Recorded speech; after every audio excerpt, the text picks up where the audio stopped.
আসসালামু আলাইকুম রহমতুল্লাহ। গত কয়েকদিন আগে সৌভাগ্য হয়েছিল আলহামদুলিল্লাহ চকবাজারের একটা মসজিদে নামাজ পড়ার। তো মাগরিবের নামাজের পূর্বে ওখানকার খতিব সাহেব জীবনের মূল্য বুঝাতে একটা গল্প বললেন। তো গল্পটা আমার অনেক ভালো লেগেছে। তো এর জন্য আমি চাচ্ছিলাম যে সবার সাথে শেয়ার করি গল্পটা। তো সেই সময়ে একজন বাদশা ছিল। বাদশাকে একজন প্রশ্ন করেছিল যে আহ, এমন যদি একটা সময় আসে যে সময়ে আপনি খুবই তৃষ্ণার্ত, কিন্তু এক গ্লাস পানি কোথাও নেই, কোথাও পাচ্ছেন না এক গ্লাস পানি। তো আপনার জীবন বাঁচানোর জন্য এক গ্লাস পানি খুবই প্রয়োজন। তো এই মুহূর্তে কেউ যদি এক গ্লাস পানি নিয়ে এসে দাঁড়ায়, তো আপনি কি করবেন?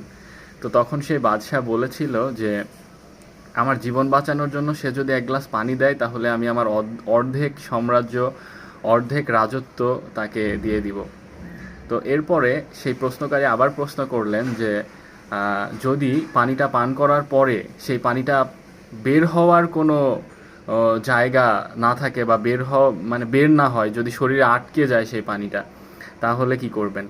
তখন বাদশাহ উত্তর দিলেন যে এই পানিটা বের করার যে ব্যবস্থা করে দিবে, তাকে আমি বাকি অর্ধেক আমার রাজত্ব দিয়ে দিব। তো তখন সেই প্রশ্নকারী বললেন যে তাহলে আমাদের এই জীবনের মূল্য শুধুমাত্র এক গ্লাস পানি। এমনকি আপনি বাদশা হওয়ার পরেও আপনার জীবনের মূল্য শুধুমাত্র এক গ্লাস পানির সমান। এক গ্লাস পানি দিয়ে আপনি আপনার জীবন, আপনি আপনার রাজত্ব সব কিছু দিয়ে দিচ্ছেন। সুবহানাল্লাহ! আসলে আমাদের জীবনটা কতটাই কতটাই ছোট আর কতটাই তুচ্ছ।